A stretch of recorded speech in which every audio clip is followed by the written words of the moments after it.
Wie besit jou regtig? Die wêreld sê, dis my lewe, dis my keuse, dis my regte. Maar die woord van God sê iets radikaals anders. Jy behoort nie aan jouself nie. Jy is duur gekoop.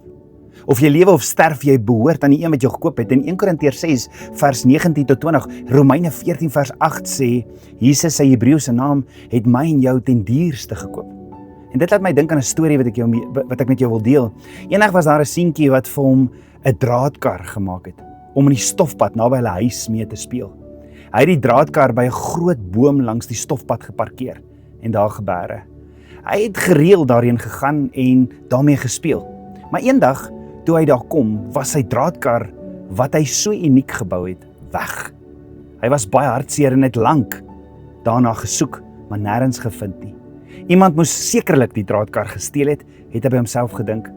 En op 'n dag stap die seentjie in die dorp by 'n speelgoedwinkel verby en sowaar daar in die venster sien hy sy unieke draadkar wat hy self met sy eie hande gebou het.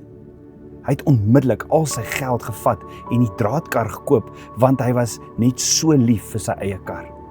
Na die seentjie die draadkar gekoop het en uitloop uit die speelwinkel sê hy vir die draadkar, nou is jy dubbeld myne.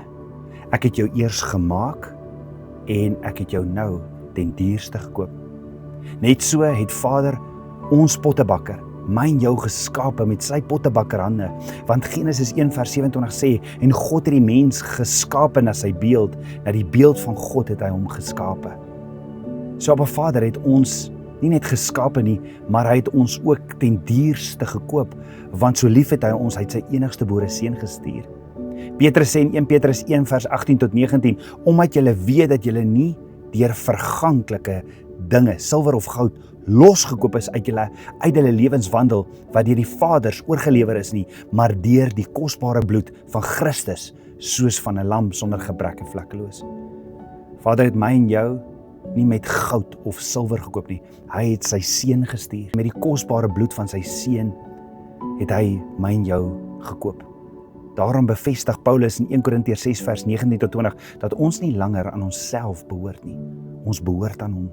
Daarom kom ons gee onsself as lewende offers vir hom. Jy is belangrik, want jy het jou geskape, uniek, en hy het jou ten duurste gekoop.